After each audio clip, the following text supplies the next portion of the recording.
So, Kevin, we do a behind the scenes facts section on our episode reviews that we call our utility belt of fun facts, which is a perfect spot to include you in today as you are the director of today's episodes. I think that would be very apt. So, I'll start by listing some creds here and we can get stuck in.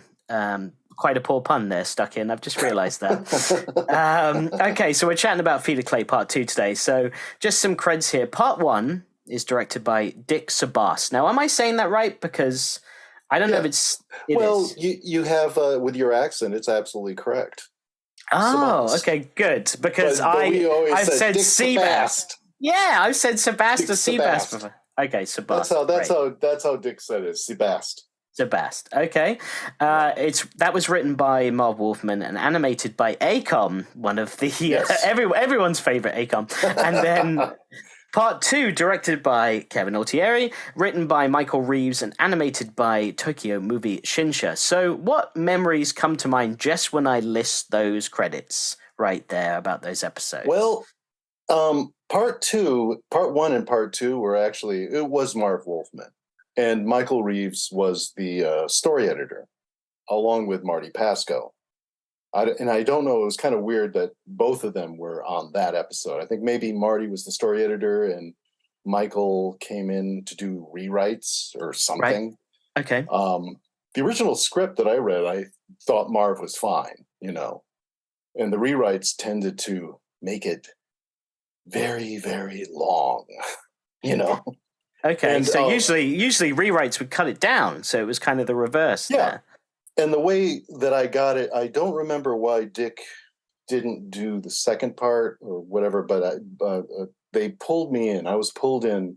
If I remember correctly, I was supposed to be doing a different episode. I can't recall what I was doing, but I was in line to work with ACOM. Bruce, actually, quite frankly, Bruce would come in and say, yeah, look, this is a problem script or whatever. And he says, and we got ACOM, he trusted me to do whatever I could do to make it look as good as it possibly could be. Sure. They trusted me to do that. But we had a meeting, and this is not an aside. This is actually the exact events that happened to me. We had a meeting, and I remember Tim Sarnoff was there. He was the head of production. And we went through this thing, and there was, Ann Lighting was there, and it was about production and how to cut costs and how to get things moving faster and more on track. I did have a reputation of being more on track than the other directors. I don't know why. It was probably just because of the crew that I had, the crew that I picked. We were able to get things, especially coming from Deke. I had Brad Rader, me, Mike Gogan. We were used to working much faster, than probably most people. So faster with quality. So they were talking to me about production and about how shows are going over budget. Mine weren't going over budget, but some shows were going over budget and they were having trouble getting stuff done on time and all that. And the overseas studios are complaining about how much, so we've got to cut down. We got to come up with ideas about how to economize animation, how to, more held cells, more of these tricks that save money.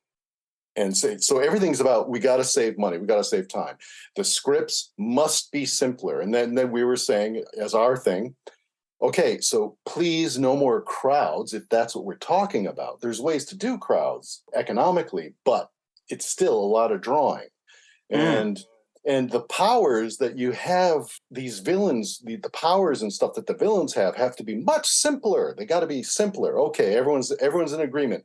Simple, everything's simple. We're going to simplify things down. And then I mean, the opposite in Feet of Clay. Immediately afterwards, Bruce and Alan Burnett, Bruce comes in and says, hey, we want you to do this script. And I'm like, oh, Clayface, because I don't remember. I think I was supposed to get a Riddler script at that time. Oh, interesting. Was it the first Riddler story, or was it one that never made it? I don't remember. I just remember that Riddler is one of those characters in the Mad Hatter were characters that I never got to do. Gotcha. And I would have loved to have done them. But anyway, so I get the second part. I get Feet of Clay part 2. And I read the script and I go to Bruce and we get Alan Burnett in there. We're going, look, we just had the talk. We just had the talk. Did you read this thing? And he's like, oh yeah, I read it. I know. Yeah, it's like, so let's talk this out. What are we going to do? And then first thing I said, ACOM cannot get this. And Bruce is, yeah, ACOM, no friggin' way. So had you received part 1 from ACOM at that point? Because because I had read... No. I don't know. No, okay. Because I had read facts that when ACOM sent their part 1 of Feet of Clay to you guys, there were more rounds of change most of what you've done than any other episode, because they had just literally butchered it to a point where Bruce Timm and whoever else was involved, probably Dick, was just all like, this, we can't put this on TV, so you need to change this. Apparently 3 rounds were done on that episode. Yeah, lots of the retake budget. A lot of my episodes went on the air with no retakes, or very minimal retakes. If you look at the Blu-rays that have come out of Batman the Animated Series, all of the retakes are there. So what you see on HBO Max is the show with retakes. Mine, Lip Flap for Ra's al Ghul is correct, finally, And when you have ACOM, the budget for retakes is instantly blown for multiple episodes. And I suffered that more than anyone else, I think. Right. Well, maybe Frank Parr. Maybe Frank Parr suffered that equally. Oh, Frank definitely. Yeah, no. Frank would suffer from that too. It's like, he would get he would get a show that would come in, and it's like, oh my God, are you kidding me? It's like just the mistakes that were made. Yeah. No, that mostly from ACOM and Sunrise. You know, Don Yang would have problems for episode to episode, but not on the level that Sunrise.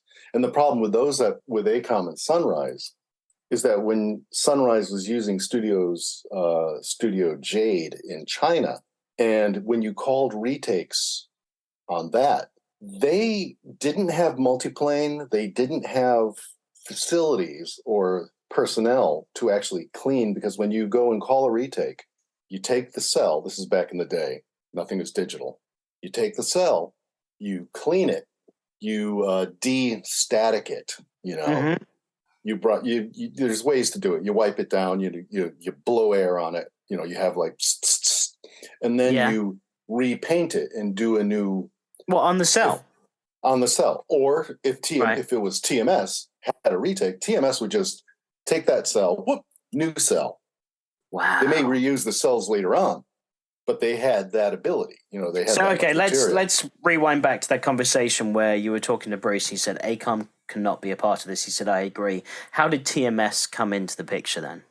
Well, reading the script, Bruce and Alan Burnett just said, yeah, got to be TMS. Right. So for this one, because their experience with the previous episode, and I don't know how much footage came back yet from ACOM, but they were having trouble with ACOM, and they knew that it was not gonna, this was out of their hands. Yeah, I mean, all the morphing sequences would have just been handled totally differently. And that's another thing too. So they give me this episode. I read it, and it's like, are you kidding me? And I'm like, number one, it was written very long, and I think mostly what Michael did when he rewrote it was he just added stuff. He added more shenanigans. Of what, like animation sequences with like Clayface and stuff like that? Well, it was more like what they wrote, and I think the original thing is like, I looked at him as like being he's like a gay monster is what I got out of the script. Yeah, I mean, because I know you've gone on record. You've gone on record and said before that it wasn't intentional, even though it wasn't in your face, that both Teddy and Matt Hagen are in a relationship, and it is clear watching it as an adult. Obviously, as a kid, you don't notice that, but it is definitely clear, which I think adds an amazing layer to the whole episode. Just how mean Hagen is, like what it's like the Clayface and the Harley Quinn show. Yes, he is a narcissist. He's an actor. And just the fact that like he goes through all of this and it's all about his looks, it's all about him, who he is, him going on. And there's that scene where it's like, you can go on, we can go on. And then he just shoves Teddy out of the way. Yeah. That's completely, I gave those sequences to Brad. That's how I broke it up. Okay. You know, and Brad went and said, yeah, this reminds me of a relationship I had about 20 years ago, you know, with somebody, you know, where Teddy comes in with like that giant tray of food. Come on, why don't you eat something? He cooked him a whole roast dinner, man. Yeah. Like hours and hours. Poor guy. Yeah, and the voice acting's so good. You know, it's brilliant. Yeah, absolutely brilliant. So I'm there and I read the script and I'm there with Alan Burnett and I go and I say, okay, I'm going to have to change stuff because the script, if I remember correctly, he was more like Plastic Man. Like Batman walks by a table and the table morphs into Clayface. Like so that. Very sort of T-1000 type of. Yeah, it was more like that, and I think maybe that's what they were going off of. You know, Marty and Michael. I think that's what they're going off of. Was that like he can mimic stuff? Whereas, no, he's an actor. You know, and that's kind of the angle that I wanted to go with. And I said, okay, we're going to do this. Everyone's complained about how complicated the shows are. And it's like, you know, and I went to Alan Burnett and I said, please just, you know, shield me a little bit from this because I'm going to board it the way that we really think it needs to be done. And Alan's like, yeah, that's why I want you. But you've got to do one scene for me. And I think Alan had a hand in this one. The one where Germs tries to kill Fox in his hospital room. With the pillow, which I was like, for a kid's cartoon, this is dark. Yeah. And then Batman uses the bat throwing star. This throwing star, which was outlawed by BS&P, but in this case, it just worked too well that no one could complain about it. It was outlawed by BS&P? I didn't know that. It's something that kids could possibly make. Interesting.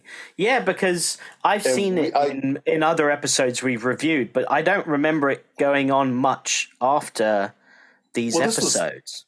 It was in the early ones, and I pulled it into I used it in The Last Laugh mainly because that's when Gulacy was doing Batman, and he, instead of the Batarang, he had the bat stars. Yeah. So, and it's a totally, you know, it's a sensible weapon. But then, of course, then the BS&P did think that could be mimicked by kids. And I was thinking, yeah, if I was 12 years old, I'd make one. Yeah, yeah.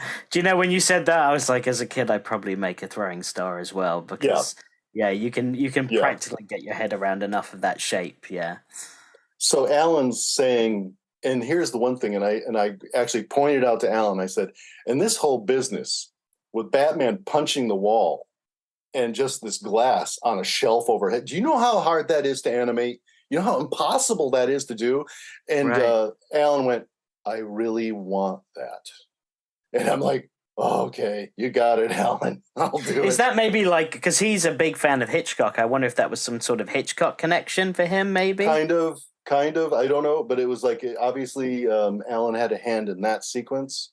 And so I said, okay, I'm going to take this part. And this is where Clayface first manifests his powers. We first see them.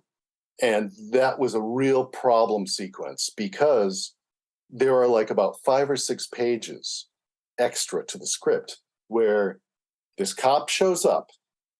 Yeah. And Batman goes, hey, wait a minute. After he's through and we see that it's seawater and not Crimson Fever, I think it's called. Not Crimson Fever.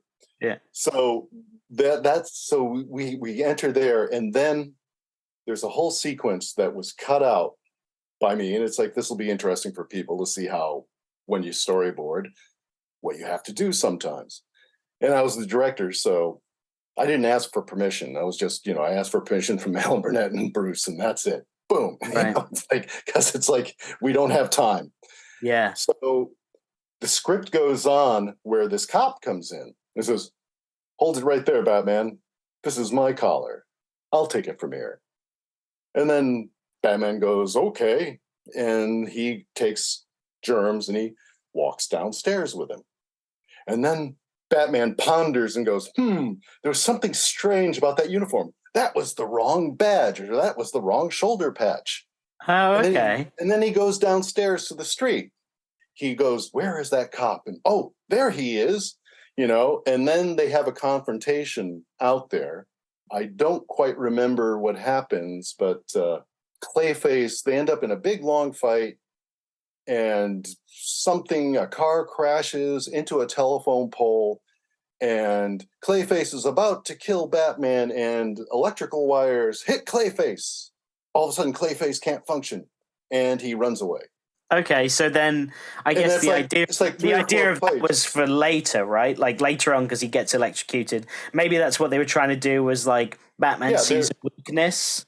Yeah, Michael Reeves and Marty are like, no, that's the most important scene in the whole thing. And I said, no, it's like, guy comes in, it's Clayface. We haven't seen him do his powers yet. We know he can mimic. That's all. We know he can mimic people. He's an actor. He sees you. It's in his mind. He can do it. Yeah, he even does that with Batman. When he sees Batman, he changes his head. We see it when he's in that scene with Teddy in the trailer, and he's looking at his portraits, and it's kind of unconscious. Yes. And then when he does the doctor walks past, and he goes, whoop, perfect. He just turns into the doctor. And then when the cop shows up, we don't know what the cop was probably from some movie he did. But then, of course, him being, Clayface, and I just said, no, it's like, hey, now just a minute. All we do is like, this is my color. Just a minute.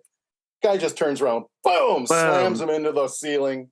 Yeah, way better. And then you go up to the roof, and he's just gonna toss this guy to his death.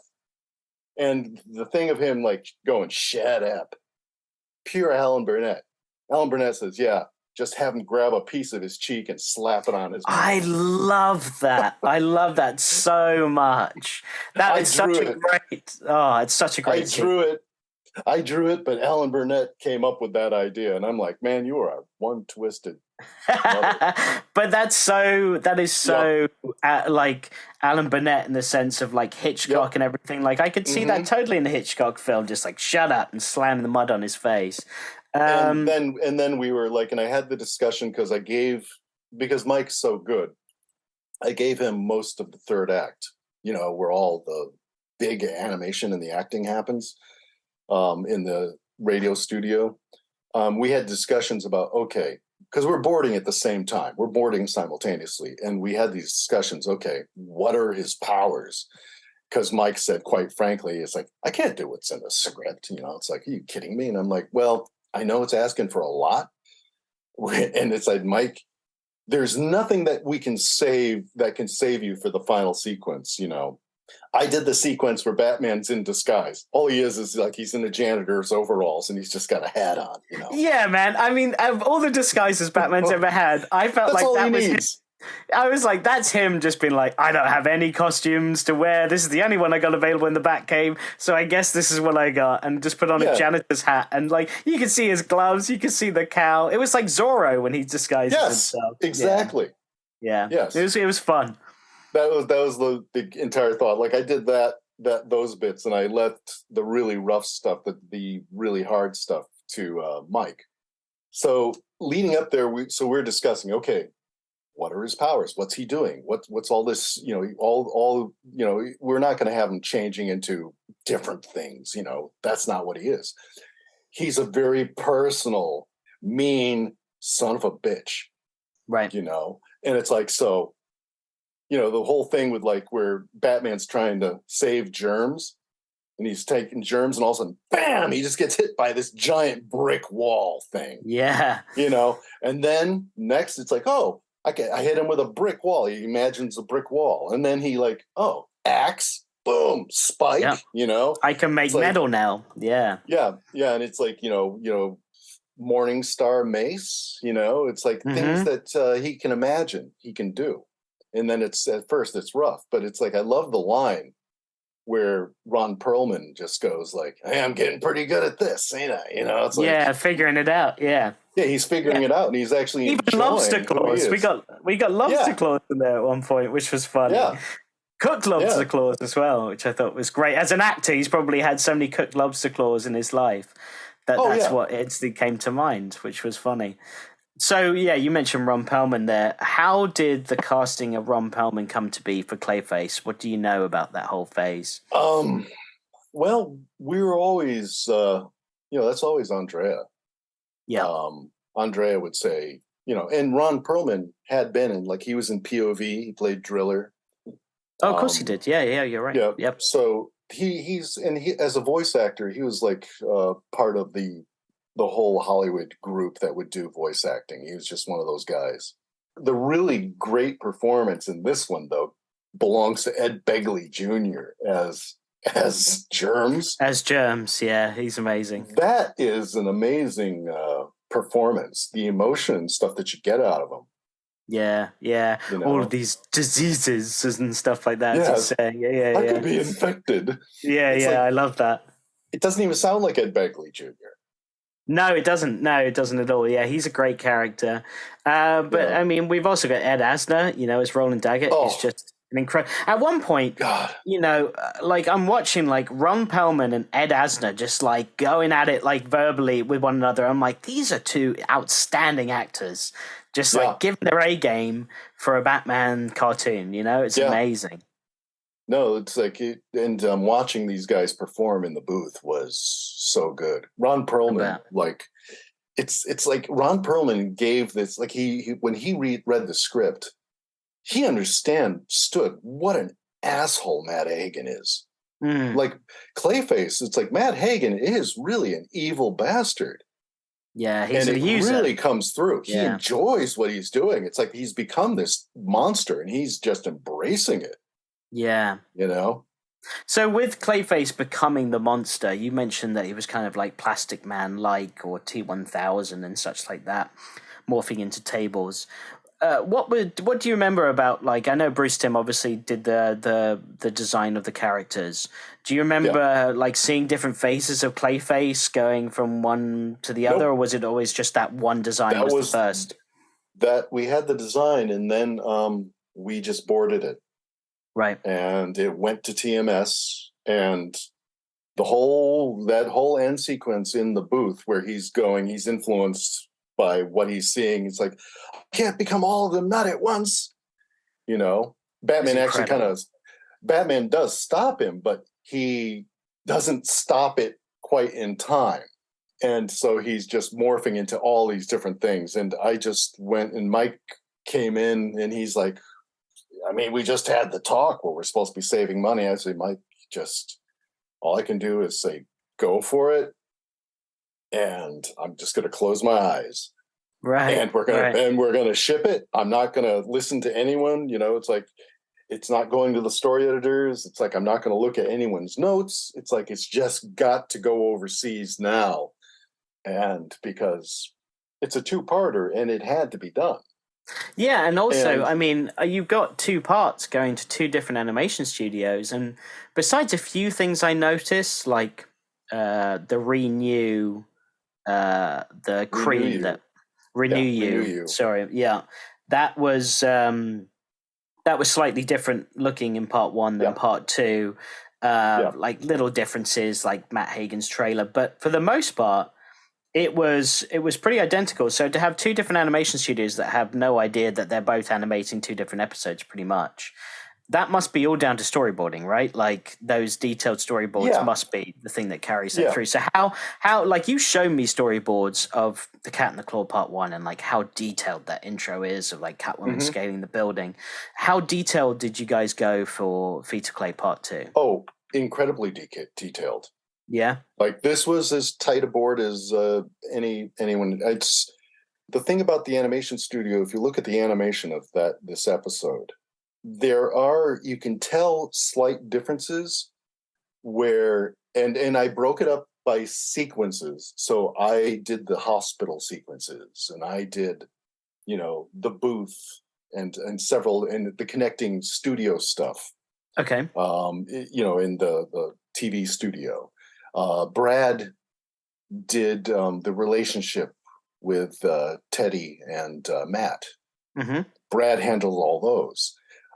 They are right off of the board, the designs. And they really like the scene we were talking about where Teddy comes in. Hey, Matt, why don't you get some shut-eye? And he has like the dinner. It's like, Yeah. pure Brad postures, pure Brad. And we're all following the same character designs.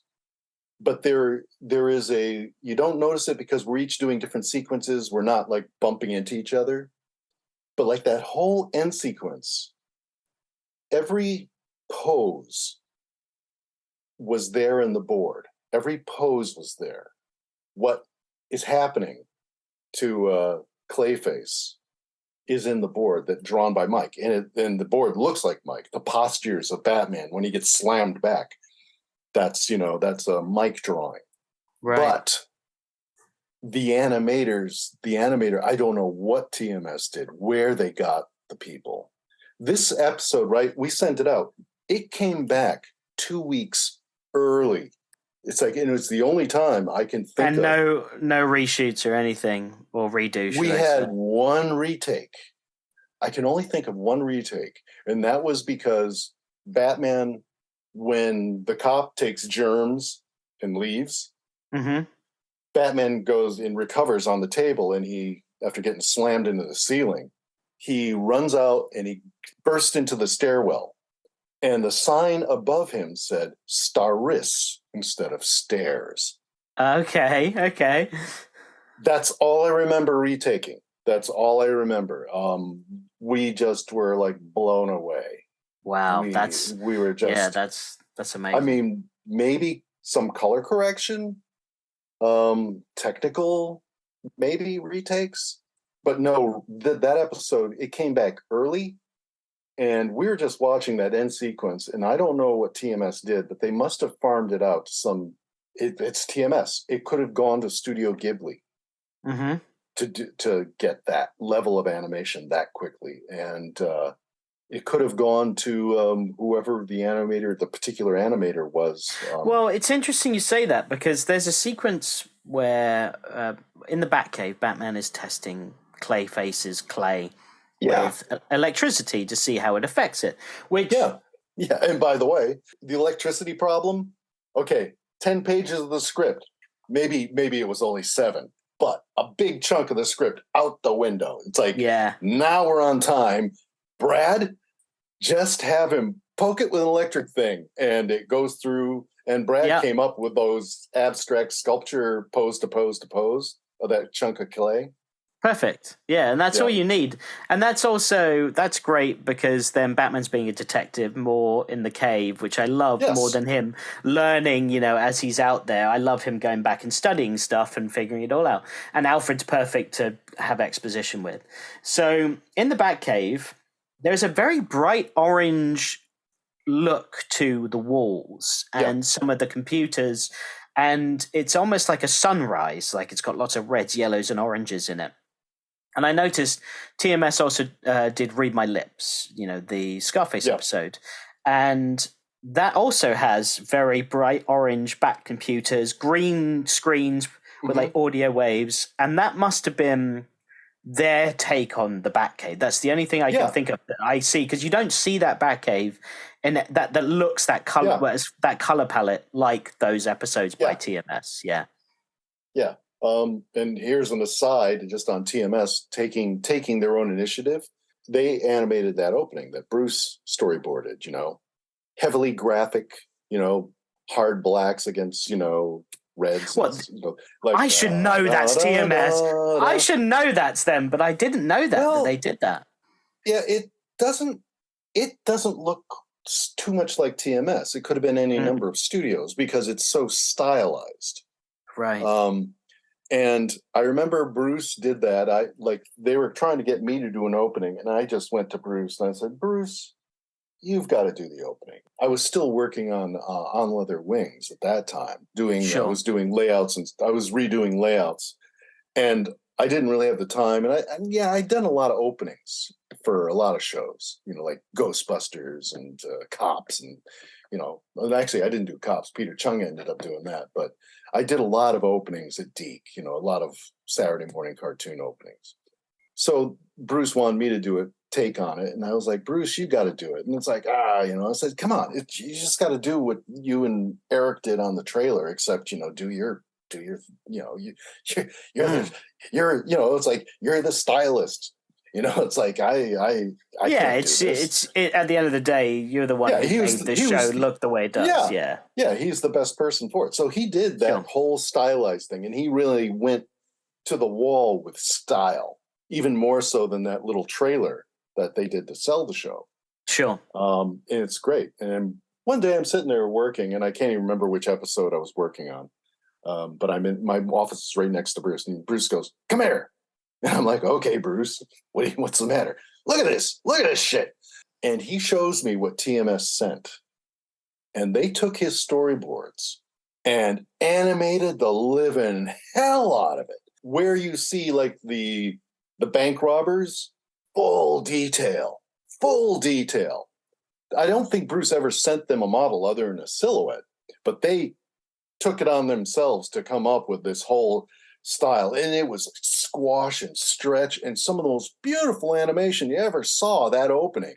Bruce is like, "Can you believe it? It's like they totally blew it." And I'm going, well, it was supposed to be what it turned out to be.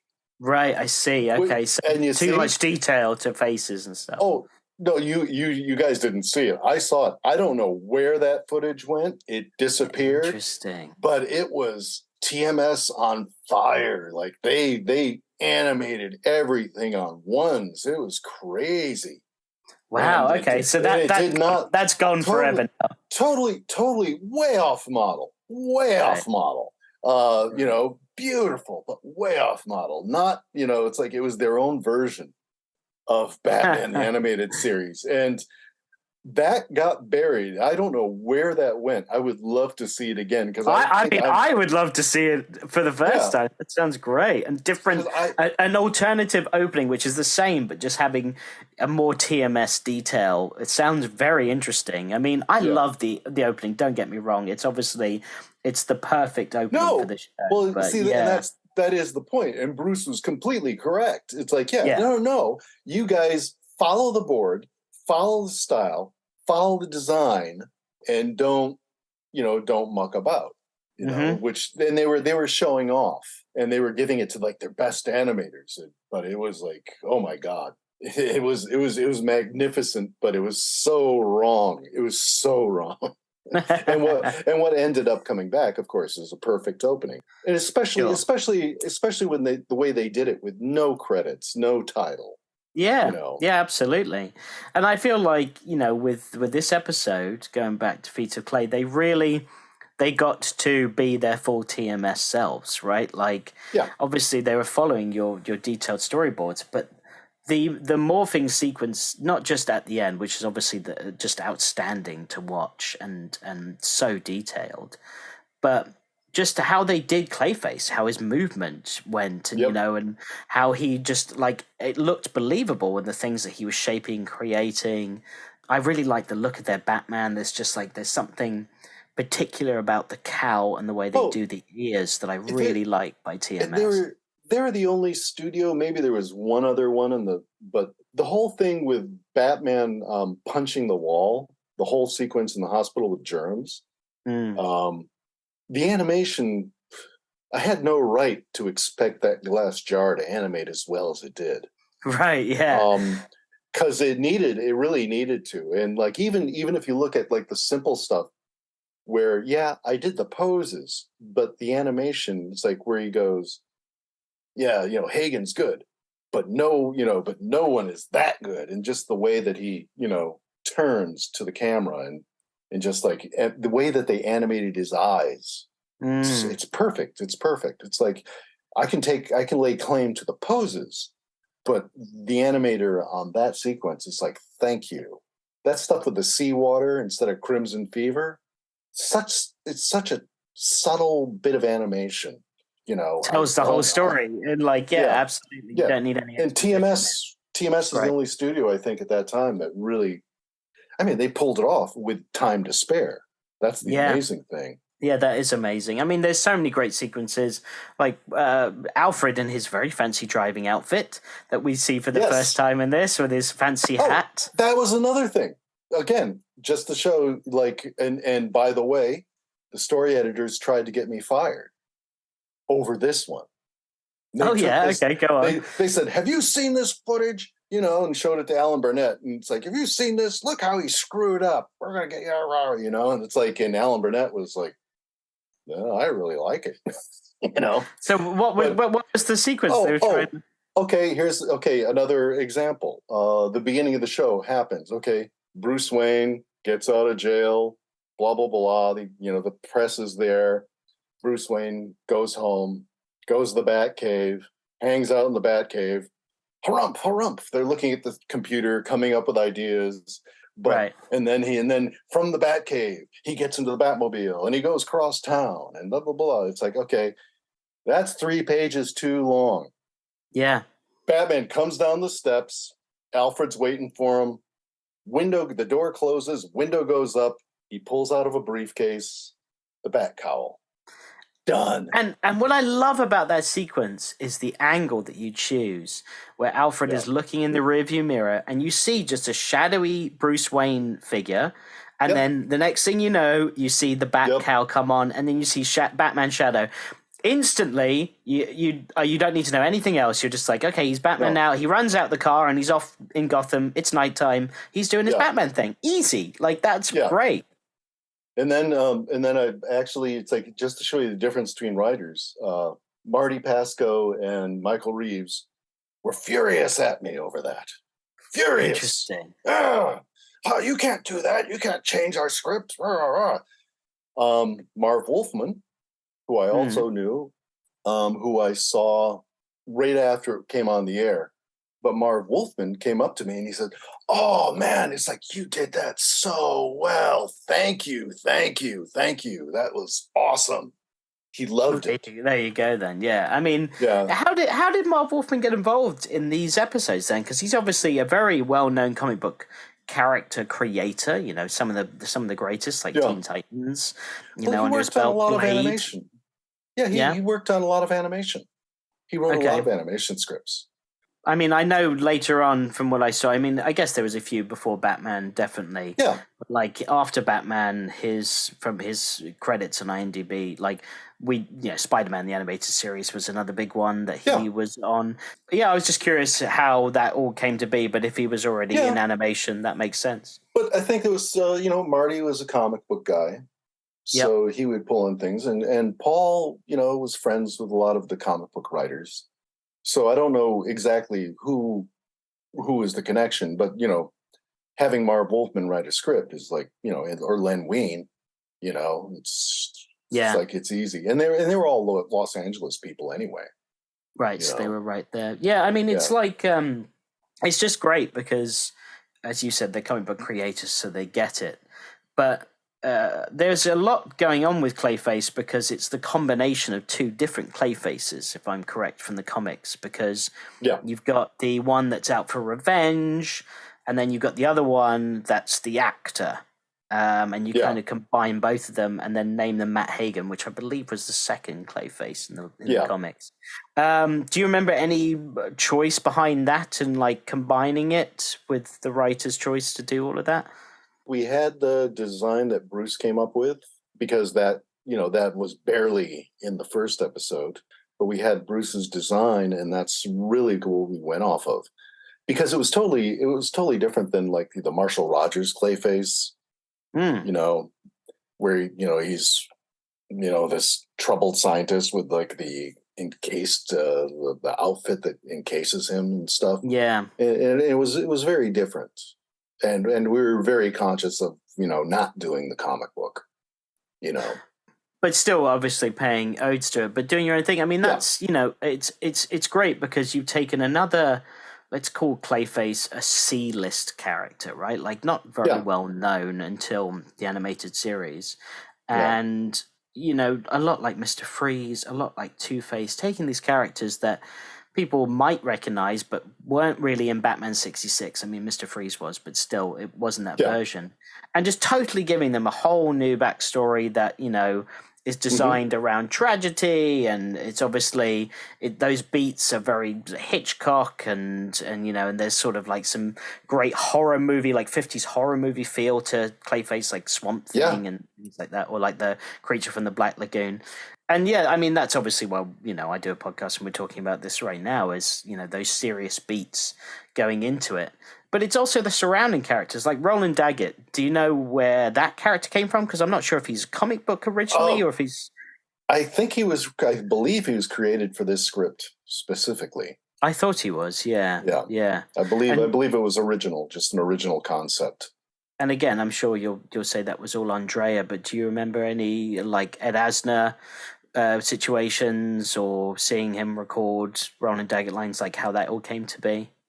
Well, that's it's, again, you know, Andrea picked the actors, and you know, she would go and talk to you beforehand about things. But I think, you know, Ron Perlman and like Asner, just, she knew that they would pull it off, you know, and then the actors would actually get to see their character designs. So they would kind of know who they were, and they would, you know, and they would just, you know, embody the character right there. And yeah, a lot of it's ad-libbed.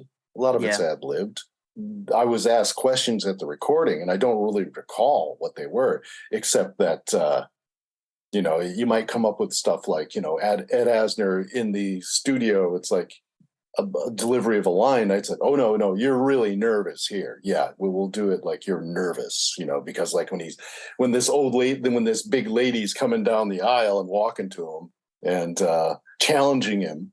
Yeah. We had, you know, you might give some indications to him.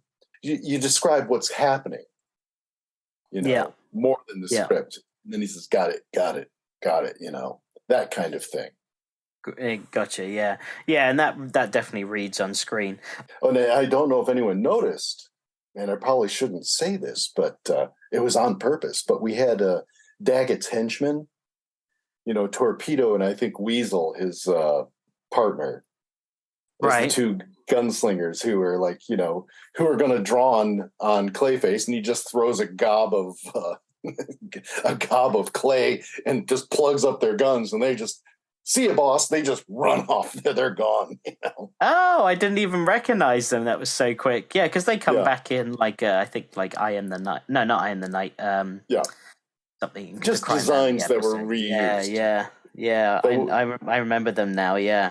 So the only thing I can think of that's left to talk about in this amazing episode is just the top tier music from Shelley Walker. Oh, the theme. Yeah, I can't even. Oh, the Clayface theme. Like, I remember when we were talking last time, you were talking about going to the booth and hearing Two-Face music for the first time. Did you have any experience like that with this, or was it just brought upon you and you're like, that's it. That's awesome. Yeah, that's, I mean, when the music came back, it's like the theme is, the thing about Matt Hagen is it's tragic, it's terrible, it's all in the music. It's like, it's tragic. And yet he's a monster. He is evil. He really is evil. And it's like, and it's all about him. It's all about his personal vengeance, what's happened to him, you know, but me. That's all he is. It's like in the way he treats Teddy. And especially at the ending. And again, it is like, you know, the fact that it was a choice that we actually, and Brad drew that sequence where he's like, where we hear about Matt Hagen, you know, the corpse that's in there is a shell. Mm-hmm. Batman's like, I wouldn't be surprised if that was wasn't a shell. You know, he fooled me. And then you cut outside, and it's like, see you later, Matt.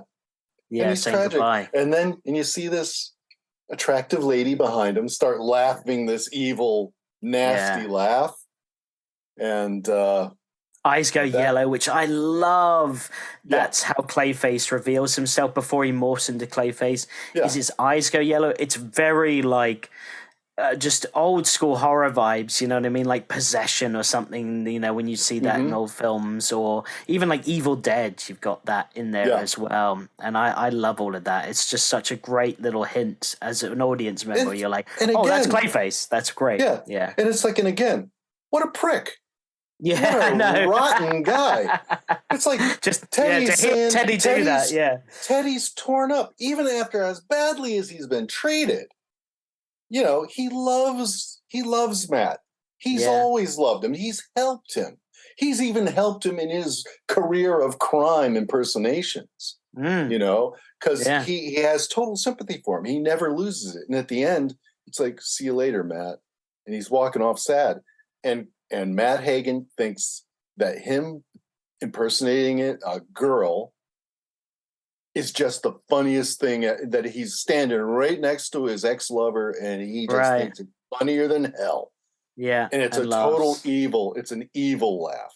Yeah, it is. It really is an evil laugh. Yeah, it's brilliant. And that's when that music turns. Like, Shirley Walker has that tragedy, but she also has that like dun dun dun, like evil theme to that music as well when it turns. Like when Teddy finds him in part 1 and, you know, and he sees what he is, and you hear that music change when Clayface sees his reflection.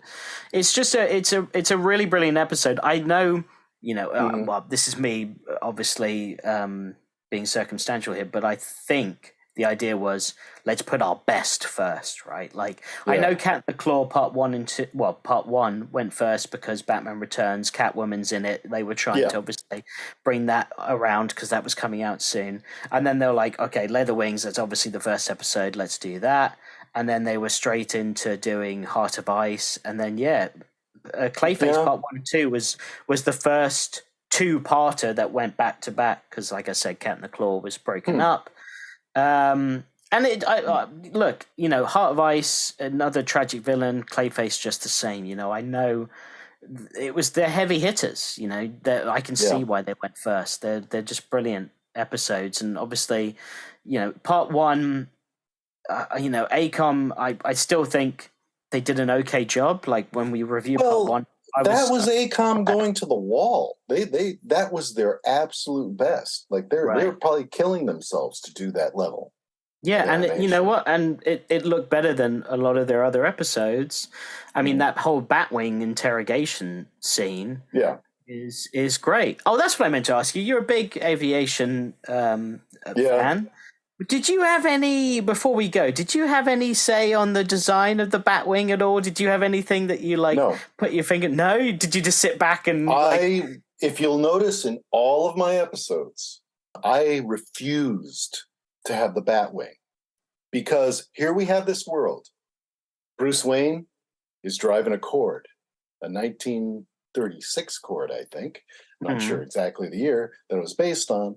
The cars are Duesenbergs, and you know, and it's all retro, and all of the aircraft. Studebaker is another Alfred one that he mentions. Yes, yeah, right. Yeah. And then all of the aircraft are based on, you know, golden age of aviation kind of aircraft. You know, in Bane, he lands in basically, they're based on B-24 bombers and DC-3s and things like that.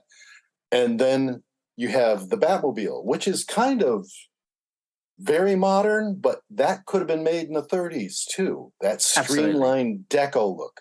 The Bat Cycle, same thing, you know? And then you have the Batwing, which is a goddamn flying saucer. And it's like, really? Fucking hovering? Hover? And it's making a humming noise. It's like, look, I love the Batwing because obviously it's my Batwing that I saw.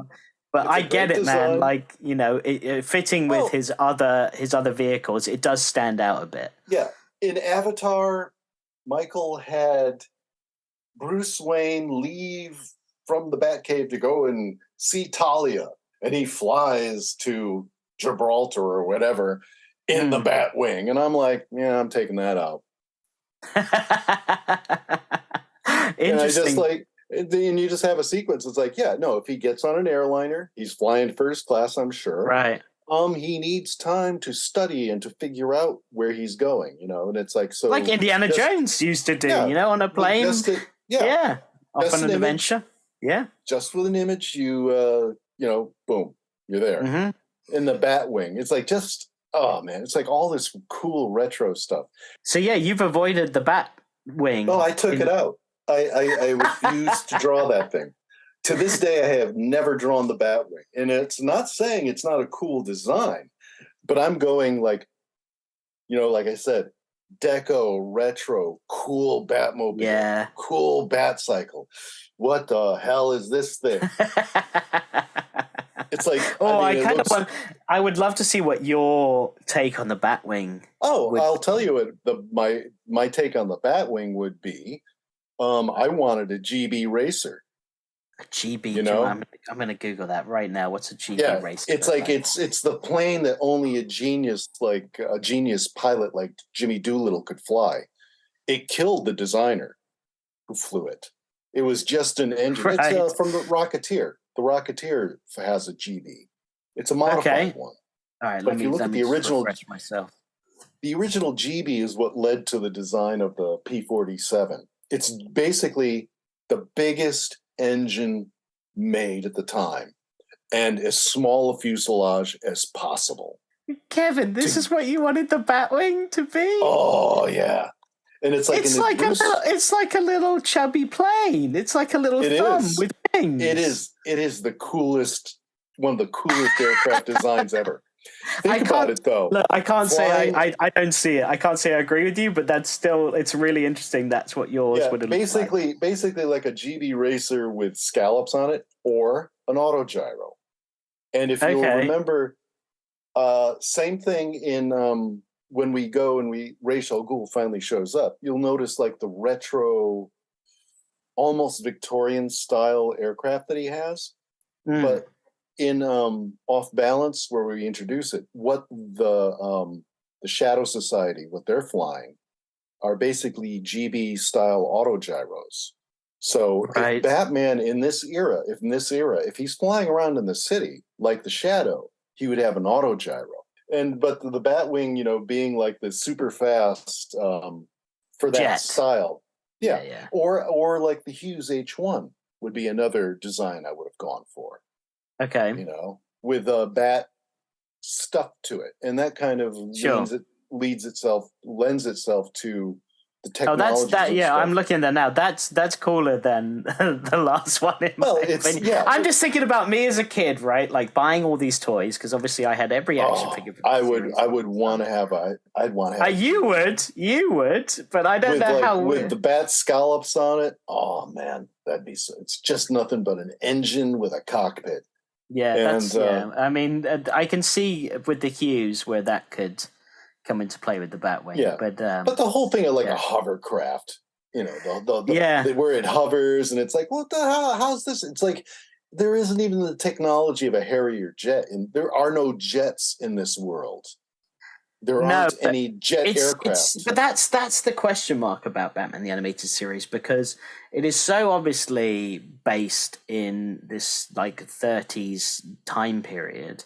Yeah. However, you get dates on pieces of paper or the newspaper are saying it's the 1992 and 1993. And obviously because they're trying to, say this is happening right now for the modern audience back then. But I'm like, in what world does this look like this? It is another world. It's another world. And that's why it plays now. And because it's timeless. Yeah. Yeah. And it's like, there's no cell phones. Mm-hmm. There are no cell phones in this world. Car phone, maybe. That's it. And car phones. Same thing with Mask of the Phantasm. It's another alternate universe. And it was the present, but this world, TVs are still black and white. Yeah, that's just ubiquitous. It's like most TVs. You'll see a color TV here and there, but for the most part, you're right. Yeah, but for the most part, they're done, and that's completely intentional. And then cars it's another world. Like Studebaker, that's the 30s, totally. So, and just to show you, and then you have I worked on Spectacular Spider-Man, where Greg Weisman, who was like, this was the world that he was creating, and yes, it's Spider-Man New York, but it's happening in New York, And the whole thing is, it's the first time, I think, where Spider-Man's flying around and he'll get a phone call from his girlfriend and like, yeah. And he's like running away from Kraven the Hunter and he's talking on the cell phone. And the way he wove things that were totally, because so much of it took place in high school, he wove in what is familiar to high school kids now, which is the audience, into that high school. Right. Like they have mentions of tater tots and things like that. Yeah.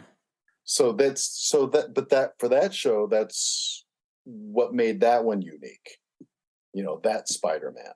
Whereas for this is a totally different world, and like it plays. I mean, I've been going to comic conventions, different all over the country in different places, and I'm getting like all these young people coming up to me and just talking about Batman the Animated Series. It's the first time they're seeing it is on HBO. Yeah. They do not question this world.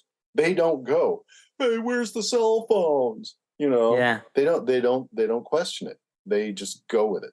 They go with the reality, and it's because of the storytelling and the animation and everything that really carries that through. I mean, it's just about to come on Netflix here in the UK, and I think in Canada, because we don't have HBO or Max now, as it's called it over here. And I know that there's going to be a spike probably in listenership for us, and I love that. And I also love that so many more people will have access to watching the show now, because without buying it on a streamer or on DVD here, you don't have it anywhere else. You have to buy it like digital or through or DVD or Blu-ray. Okay, Alex, I got a question for you. Yeah. And this is going back to our earlier conversations. Would you object to a Spitfire version of the Bat plane? Oh, imagine a Spitfire with scallops. No, I would not object. I would not object to that. Wouldn't that look cool? That would look cool. I agree. I mean, I'm a Spitfire fan because my father is, as I explained off pod. But I can see that way more now. I may be a bit biased, but over the other ones you showed me, the Hughes was actually pretty cool. But the little chubby thumb with wings, man, I can't. That would be like the plane that came out of the Batwing. Like the mini Batwing that he would fly. No. I could see that being. See, the thing is like for flying through the city. Which is what Batman does. You can't get like a Spitfire would be like clipping the buildings. Sure. Well, that Batwing is in the show. It's massive. It changes size sometimes. It's gigantic. It's too big. It's too weird, and it's like the whole animation cheat that every artist that drew the sequences with it embraced. The hover.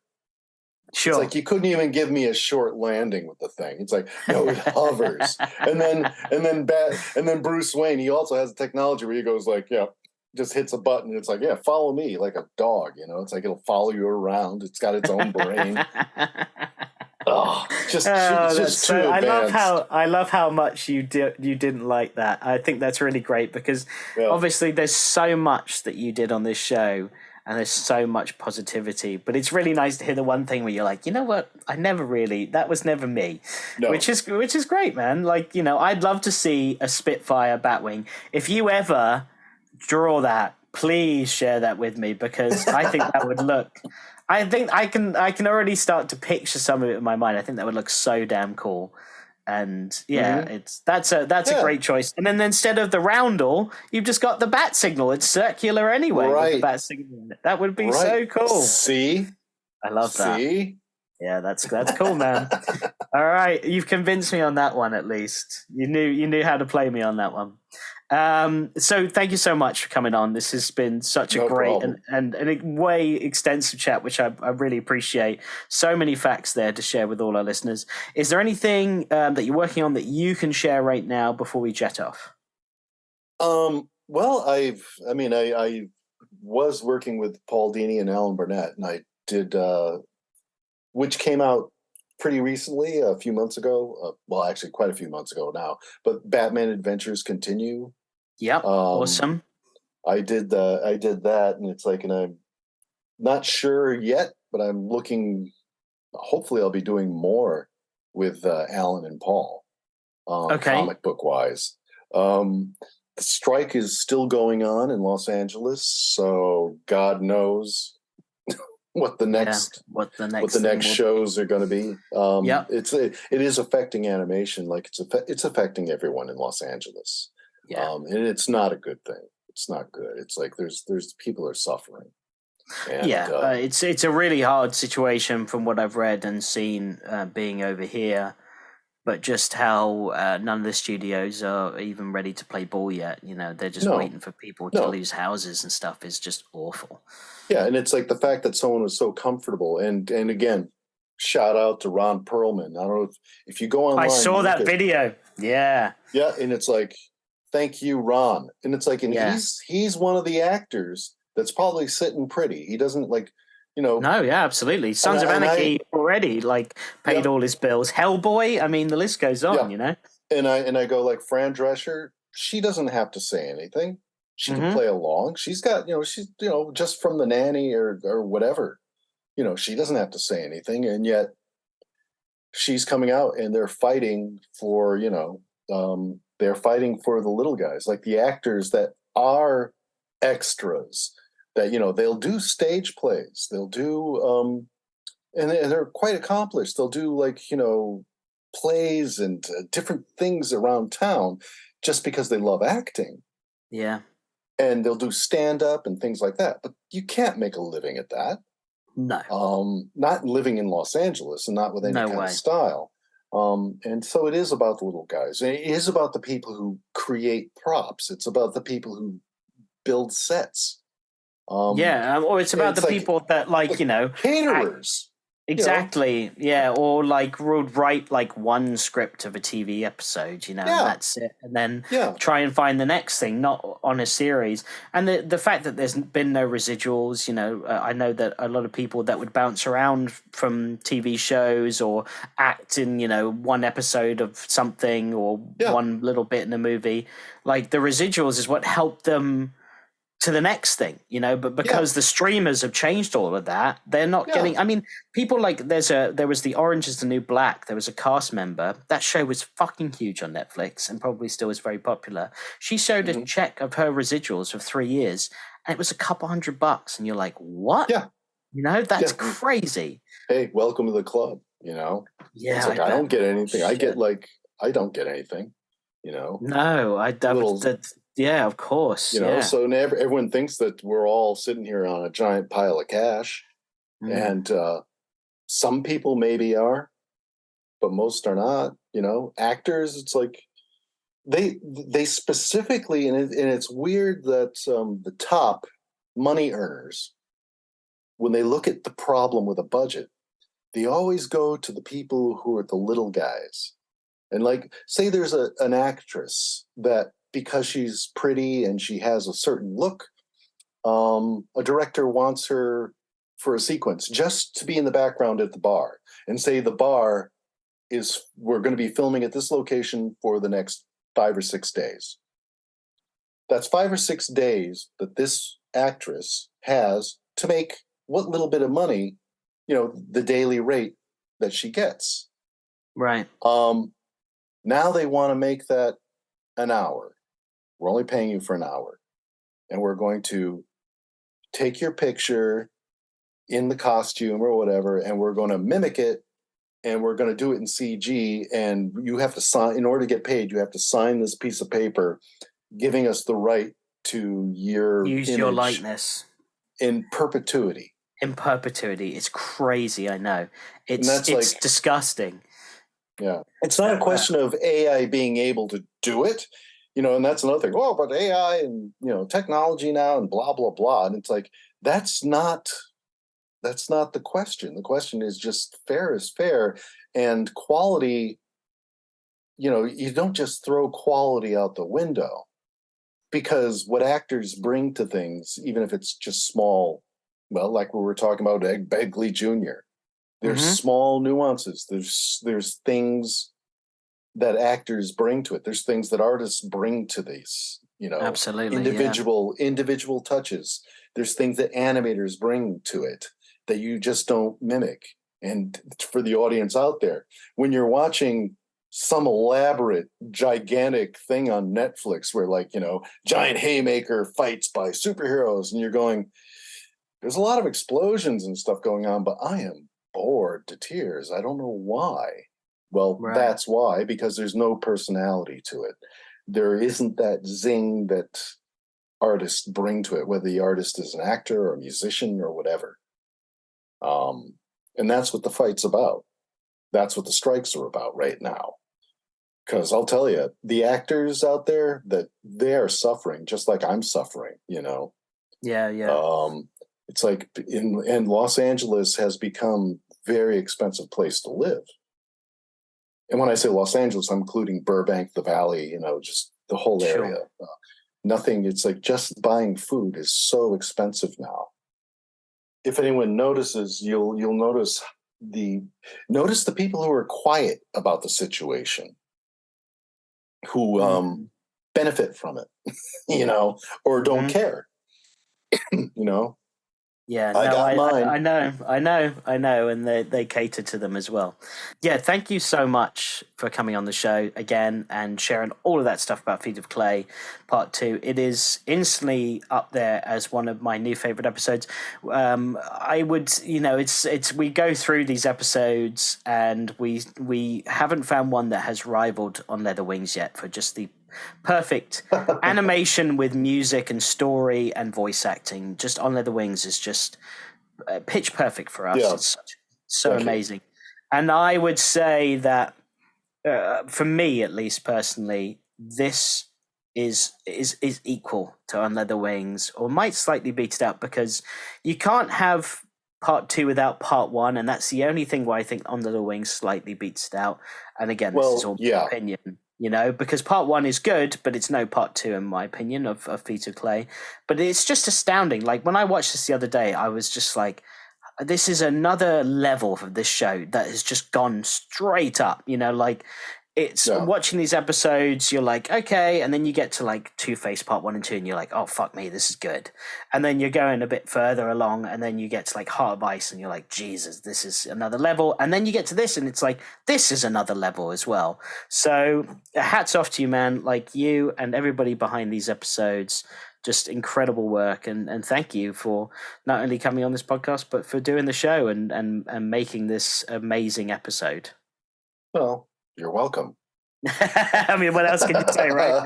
What else can I say? I love doing it, and I really appreciate when people really appreciate it, and I love that they still love it, and they just keep coming back, and just the fan base grows. It does, yeah. It does, especially for this show. Yeah, there's parents introducing their kids, and that continues on, which is really great to see.